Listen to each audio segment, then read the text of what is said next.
আজকে সকালেই ঘুমটা ভাঙার পরে যখনই বারান্দায় এসে দাঁড়ালাম না, চোখ পড়ল গিয়ে এদের ওপরে।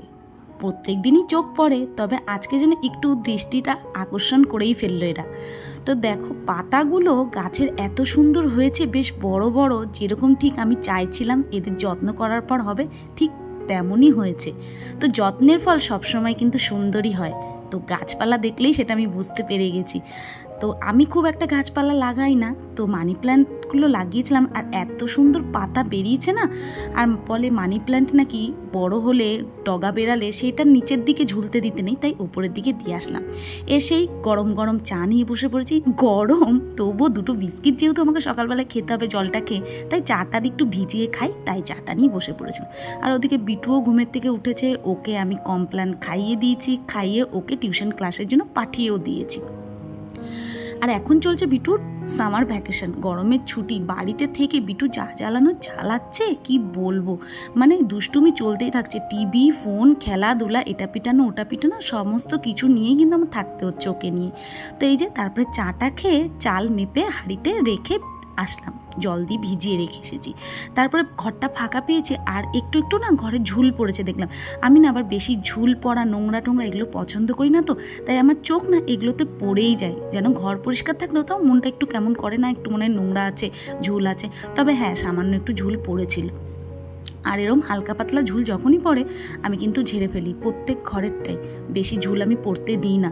মাকড়সার জাল বা বেশি ঝুল পড়া ঘরে নাকি ভালো না, তাই সেই মতেই এইসব জিনিসগুলো আমি একটু মানি। তাই জন্যই মানে নেগেটিভিটি পজিটিভিটি এই দিকগুলো আমি একটু বেশিই মানি বলতেই পারেন।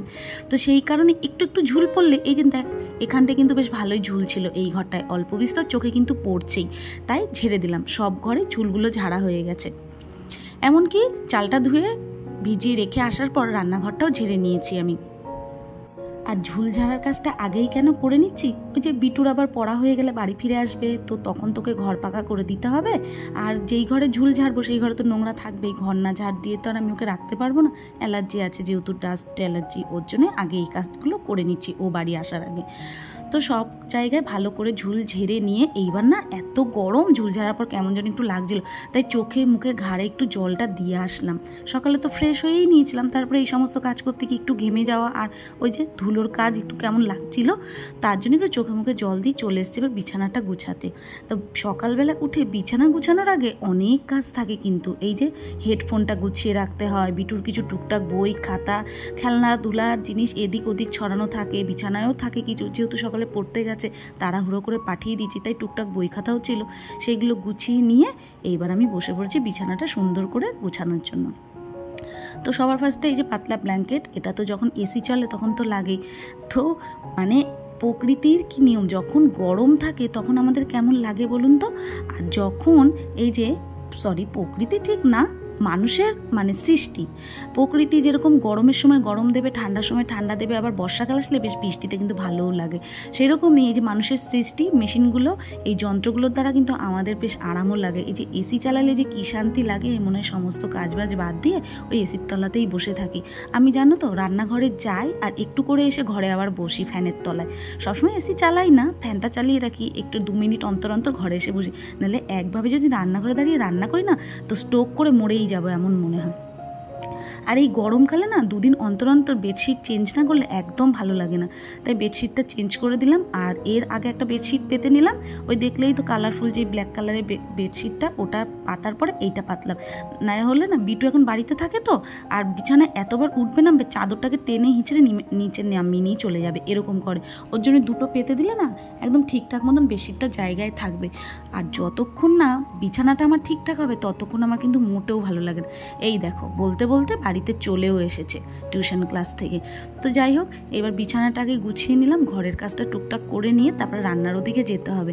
আর যেদিন বিটুর স্কুল থাকে সেদিন অনেকটা সকাল সকালই ওঠা হয়, স্কুল না টিউশন, যেহেতু টিউশন থাকে, স্কুল থাকলে তো অবশ্যই, যেহেতু এখন সামার ভ্যাকেশন তার জন্য যেদিন টিউশন ক্লাস থাকে না সেদিন একটু লেট করেই ওঠা হয়। আবার তো স্কুল খুলে গেলে সেই সময় উঠেই পড়তে হবে তাড়াতাড়ি করে। তো যখন টিউশনে যায় ওকে পাঠিয়ে দিয়ে তারপর আমি ফ্রেশ হয়ে নিয়ে আমার কাজে আমি লেগে পড়ি। এই যে এরপরে ঘরটা ভালো করে ঝাড় দিলাম। আর বিছানা গোছাতে গেলেই না বিটুর বালিশটাকে ফাটিয়ে ফেলেছে, কি করে, পিলো ফাইট করে, মানে বালিশে ও ঘুষি মারে, তো সেই করে ওর বালিশটাকে ফাটিয়ে ফেলেছে। এখন বালিশটা ঠিক করতে নিয়ে বাজারে ছুটতে হবে আমাকে। তাই যখনই আমি মানে বিছানা পরিষ্কার করতে যাই ওই বালিশের দিকে তুলো পড়বেই, বেডশিট তারপরে বালিশের কভার চেঞ্জ করতে গেলে তো তুলো পড়েছিল, ওগুলো ভালো করে ঝাড় দিয়ে রাখলাম। এইবার এই যে খাটটাও মুছে নিচ্ছি আর ভালো করে ডাস্টিংটা করে নিই, আর নাহলে তো আমার মন পোষাবে না, আবার হয়তো মনের মধ্যে থেকেই যাবে যে একটা কাজ হলো আর একটা কাজ হলো না, তাই আর কি। আর এখন না বেশি বাজেও না, ওই সকাল 9টার মতন বাজে, তাই এইটুকু কাজ করে রেখে রান্নাঘরে গেলেই যথেষ্ট। আর যথারীতি আমি কিন্তু ফ্যান চলছে এই সমস্ত কাজ করতে করতে না ঘেমেই গেছি। কি আর করব বলো তো, গরমকালে একটা কাজ করতে গেলে না ঘামটা আগে হচ্ছে, আর আমার খুব একটা ঘাম হতো না, এবছরই দেখছি প্রচণ্ড পরিমাণ ঘামছে আমি, কেন কি জানি। আর ঘামলে না প্রচণ্ড অস্বস্তি লাগছে, ভালো লাগছে না, মনে হচ্ছে বারবার করে গিয়ে স্নান করে আসি, নাইটি চেঞ্জ করে আসি এরকম। তো এই যে সব ফার্নিচারের সাথে সাথে আমি কিন্তু ঘরের জানালা দরজাটাও রেগুলার ক্লিন করি, মুছি। ওই ধুলো পরে হালকার ওপর একটু মুছে দিলে বেশ ভালো থাকে, পরিষ্কার থাকে তাই। আর এই ড্রেসিং টেবিলে যতই ভাবি পরিষ্কার করে সুন্দর করে রাখবো, কোথা থেকে টুকটাক এটা সেটা হ্যাড্ডা ব্যাড্ডা ঠিক জোগাড় হয়ে যায় ড্রেসিং টেবিলের উপরে আমার। আর জানো তো আমার না প্রচুর হেয়ার ফল হচ্ছে, কি কারণে বুঝতে পারছি না, হয়তো গরমের জন্য, যেহেতু গরমে মাথাটাও ভিজে থাকছে ঘামে, সেই ঘামের কারণেই হয়তো গোড়াটা নরম হয়ে যাওয়ার জন্য একটু আঁচড়ালেই প্রচুর হেয়ার ফল হচ্ছে, প্রচুর। এমনিতেই আমার হেয়ার ফল হয়, তারপরে পেটের সমস্যা আছে সেই জন্য হয়, ওষুধ খাই তার জন্য হয়, আর কিন্তু ইদানিং একটু বেশিই হচ্ছে। তো ঘরের কাজ সব হয়ে গেছে, শুধু ঘর মোছাটাই বাকি আছে। এখন আর ওদিকে যাব না, তাহলে আরও লেট হয়ে যাবে কিন্তু।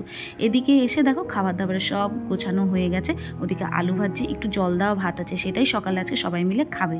সবাই মিলে বলতে কি, মা সুধা খাবে, আমি খাবো না, আমার জল দেওয়া ভাত সবসময় ভালো লাগে না, বিটুও খাবে না, তো এর জন্য বেশি করে আলু ভেজে দিলাম। আর এদিকে দেখো বিট ছিল কটা, বিটগুলোকে ভালো করে ছুলে নিয়েছি, রসুন ছাড়িয়ে নিয়েছি, বিট বাটা করব। কে কে বিট বাটা খেয়েছো কমেন্ট করে বলো তো, যদি না খেয়ে থাকো তাহলে রেসিপিটা আমি এখনই বলে দিচ্ছি। তো আলুটা তো ভাজা হয়ে গেছে, এদিকে বিটটা ছোট ছোট টুকরো টুকরো করে মিক্সিতে ওই রসুন দিয়ে কাঁচা লঙ্কা দিয়ে ভালো করে ব্লেন্ড করে নিয়েছি। তারপরে কড়াইতে সর্ষে তেল দিয়ে একটু কালো জিরে ফোড়ন দিয়েছি, দিয়ে বিট বাটাটা দিয়ে দিয়েছি, সাথে একটু নুন আর সামান্য হলুদ আর অল্প একটু চিনি দিয়ে ভালো করে নাড়াচাড়া করে, বিটটা যখনই কোনো বাটা জিনিস তেলের মধ্যে দিলে হয়ে গেলে বোঝাই যায় যে সেটা সুন্দর মতন উঠে আসছে, খুন্তি দিয়ে যে ভাজা ভাজা করতে করতে বেশ আমি তাতেই বুঝতে পেরেছি যে বিট বাটাটা কিন্তু হয়ে গেছে। আর সামান্য একটু ভাজা বাদাম ছিটিয়ে দিয়েছি, বাদামটা ভেজেই তুলে রেখেছিলাম, কাঁচা বাদাম ছিল, চোকলা ছাড়িয়ে এর মধ্যে দিয়ে দিলাম। খেতে কিন্তু দারুণ হয়েছিল, দুর্দান্ত একটা রেসিপি। তো ওদিকে আলু ভাজা হয়ে গেছে, বিট বাটা হয়ে গেছে, ডালও হয়ে গেছে। এখন এই যে মাছের ঝোলটা করব, আর এরকম ছোট ছোট তেলাপিয়া মাছ কিন্তু আমার খেতে বেশ ভালো লাগে, জ্যান্ত তেলাপিয়া বেশ সুন্দর।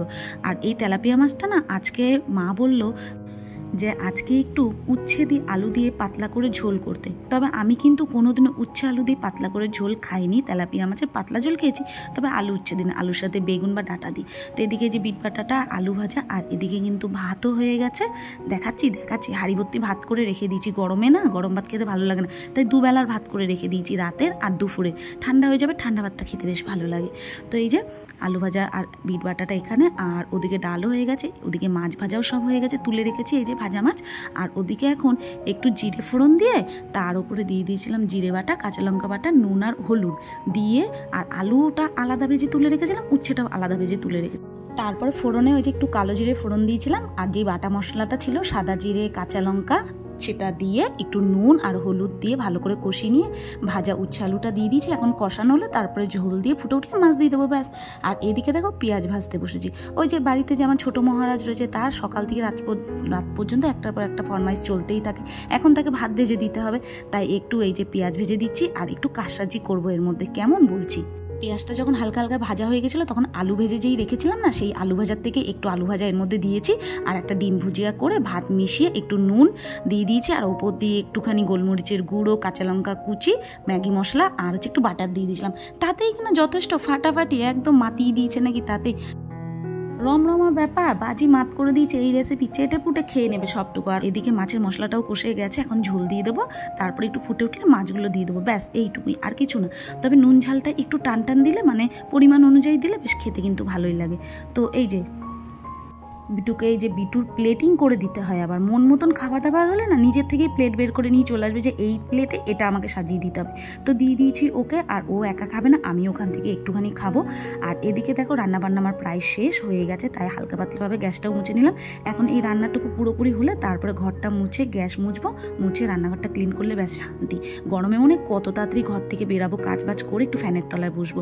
তো ওদিকে যে দেখলে বিটুকে দিয়ে দিচ্ছি, বেশ মন খুশি করে ওনার মন মতন প্লেট নিয়ে বসে পড়েছে। আর এদিকে দেখো এই যে মাছের ঝোলটাও একদম রেডি। তবে মাছের ঝোলটা খেতে কিন্তু দারুণ হয়েছিল, মানে উচ্ছে দিয়ে আমি কোনোদিনও খাইনি, বীজগুলো শুধু ফেলে দিয়েছিলাম, খেতে কিন্তু দারুণ হয়েছিল। তো এই যে আজকে সমস্ত রান্নাবান্না কমপ্লিট, বিট বাটা বাদাম দিয়ে, আর এদিকে আলু ভাজা, ডাল আর মাছের পাতলা করে ঝোল, আলু উচ্ছে দিই, আর এক হাঁড়ি ভাত। ব্যাস চলো এবার ঝটপট করে বাদ বাকি কাজটা সেরে আসি। আর রেসিপিগুলো কিন্তু দেখে আজকে বেশ ভালোই লাগছিলো, খেতেও সবকটা আইটেম বেশ ভালো হয়েছে। তো এই যে চলে এসেছি এক বালতি জল নিয়ে এখন ঘর মুছতে। সকাল থেকে রাত পর্যন্ত যদি না বসে কাজ করি না তো অনেক কিন্তু কাজ বেরিয়ে যাবে।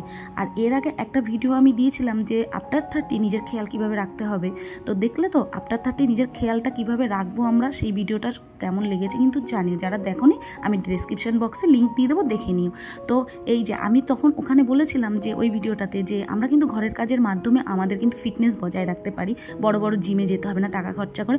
ঘরের কাজগুলো যদি আমরা একটু যত্ন সহকারে করতে পারি না মন দিয়ে, তো দেখবে এখানে কিন্তু অর্ধেক ব্যায়াম আমাদের হয়ে যায়, মানে হাফ কিন্তু শরীরের খাটাখাটনি বা ক্যালোরি ঝরা এখানেই কিন্তু হয়ে যায়। তো আমি কিন্তু আমার ঘরের কাজের মাধ্যমেই আমার শরীরটাকে ফিট রাখি।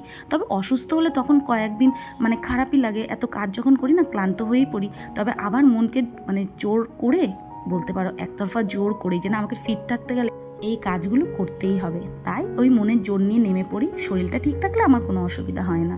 তো এই যে দেখো ঘরটা মুছি, আর ঘর মুছতে গেলে না একদিকে মানে জিনিসপত্র আর একদিক করে সরিয়ে নিয়ে তারপরে ঘর মুছতে। এই যে টেবিলটাকে সরিয়ে মুছি, নাহলে পেছনের দিকে নোংরা থাকলে পরে আমারই কষ্ট হবে বেশি ডিপ ক্লিন করতে গেলে। জিনিসপত্র সরিয়ে সরিয়ে ঘরটাকে মুছে ফেলি। আর আমি যেন 2-1 দিন পরই না এই এক বালতি জলের মধ্যে একটু করে কেরোসিন তেল, সার্ফ আর ফিনাইল দিয়ে মুছি। ঘরটা বেশ সুন্দর চকচকে থাকার, পোকামাকড়ের উপদ্রবও হয় না। এই গরমে পিঁপড়ে পোকামাকড় প্রচুর পরিমাণে হয়, মাছি। তো আমার এই মানে বুদ্ধিটা খাটানোতে না এমনিতেই জানি যে কেরোসিন তেল দিলে তার থাকে না, তবে মাঝে মধ্যে একটু করে দিয়ে দিই, আর পোকামাকড় কিচ্ছু হয় না।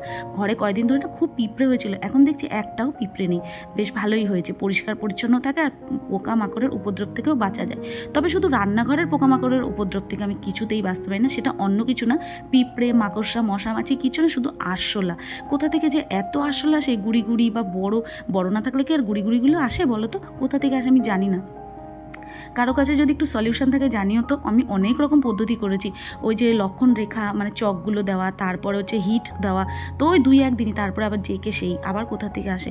তো দেখো এখন রান্নাঘরটাতেও পরিষ্কার করতে চলেছি। গ্যাস মুছলাম, আগে ভিম লিকুইডটা ওই যে একটু জল দিয়ে গুলিয়ে রাখলাম, ওটা দিয়েই ভালো করে এই যে ডোলে নিয়ে টাইলস তারপরে স্ল্যাব গ্যাস তো ভালো করে মুছে টুছে নিয়ে এইবার স্নানে যেতে হবে ঘরটা মুছে। আর ওদিকে জানো রান্নার পাশে যে দেখছো নুনের কন্টেনার, হলুদের কন্টেনার, ওগুলোকেও রেগুলার কিন্তু আমি ভেজা কাপড়ের টুকরোটা যেটা দিয়ে গ্যাস মুছি সেটা ভালো করে ধুয়ে তারপরে মুছে নিই, বেশ তেল চিটচিটেও থাকে না, আর পরিষ্কার থাকে। ওই ভেজা হাতে ধরো নুন হলুদ ধরা হয় তখন তো একটু লেগে যায়, ওর জন্য একদম পরিষ্কার পরিচ্ছন্ন থাকে মুছলে। আর এদিকে দেখো মিক্সিটায় মশলা করেছিলাম, তাই মিক্সিটাকেও ভালো করে একটু মুছে পরিষ্কার করে ঢেকে রাখলাম। আর রান্নাঘরে জানোই তো আমার চিমনি নেই, তাই সমস্ত কিছু একটু ঢেকে ঢুকে রাখতে হয় যাতে একটু তেল কাস্টেটা কম হয়। তো এদিকে রান্নাঘরটাও মুছে চলে এসেছি। আর রান্নাঘর না আমি ওইভাবে বসে বসে মুছি, তাতে কী হয় বলো তো আমার বেলি ফ্যাটটাও একটু কম হয়, মানে বসে মোছাতে যেহেতু পেটে চাপটা পড়ে তাই ফ্যাটটাও কিন্তু কম হয়। এদিকে দেখো স্নান করে চলে এসেছি আর এখন লাঞ্চ নিয়েও বসে পড়েছি। তবে বিট বাটা যদি বলতাম সরকার দাকে যেটা বিট বাটা তাহলে খেতো না, আমাকে জিজ্ঞেস করলো কি, আনলাম খাও একটা নতুন জিনিস, বলছে লাল শাক, আমি বললাম হ্যাঁ খেয়ে দেখো বেশ ভালো লাগবে, অন্যরকমভাবে করেছি। খাওয়ার পর বোঝেইনি, যখন বলেছি তখন বলছে ও ভালোই লেগেছে খেতে। তো এই যে আর এরকম লাল লাল ভাত হলে না বেশ আমার কিন্তু ছোটোবেলার কথা মনে পড়ে যায়, তাই না? কার কার এরকম ভালো লাগে বলো তো। তারপরে দেখো এই যে বিটুর জন্য আর আমার জন্য 1 গ্লাস জল নিয়ে এসেছি খাওয়ার আধ ঘন্টা পরে। বিটুকে তো আগেই খাইয়ে দিয়েছিলাম, তো এখন জল খেয়ে নিয়েছি। এখন এই যে সেই বেড কভার তুলেছি, কত জামা কাপড় কেচেছি, সেগুলো মেলার আর সময়ই হয়নি। তখন একদম ফ্রি হয়ে ঘরের মধ্যে দিয়েই তো মেলে যাব, আর হাফ তো শুকনোই হয়ে যায় মেশিনে, তাই ঘরের মধ্যে এই যে মেলে দিয়ে রেখে যাব, সারা রাত্রির থাকবে, কোনো অসুবিধা নেই, পরের দিন সকালবেলায় তুলে যাব। তাই ভাবলাম একটু লেট হোক, কোনো অসুবিধা নেই। তো গুড ইভিনিং ফ্রেন্ডস, আবার জামা কাপড় মেলে রেখে এসে আমি আর বিটু একটু রেস্ট করছিলাম। এখন রেস্ট করে উঠে সন্ধ্যার সময় যা যা কাজ ছিল সেগুলো করে নিয়েছি, সাথে এই জামা কাপড় গুছানোটা। আর এদিকে এত গরম লাগছিল না, ওই গেঞ্জি প্যান্টটা চেঞ্জ করে না নাইটিটা পরে নিয়েছি। যাই বলো তাই বলো, গরমকালে এরকম একটা পাতলা নাইটি পরতেই যেন বেশি ভালো লাগে, তাই না? কি বলো তোমরা? আমার তো তাই মনে হয়। তো এই যে এখন এই জামা কাপড়গুলো গুছাতে গুছাতেই ভিডিওটা শেষ করে দিচ্ছি। তো আজকের আমার এই মর্নিং টু ইভিনিং রুটিনটা তোমাদের কেমন লাগলো অবশ্যই কিন্তু কমেন্ট করে জানিও। যদি ভালো লাগে তো লাইক, শেয়ার, সাবস্ক্রাইব করতে একদম ভুলো না বন্ধুরা। চলো আজকের মতন টাটা।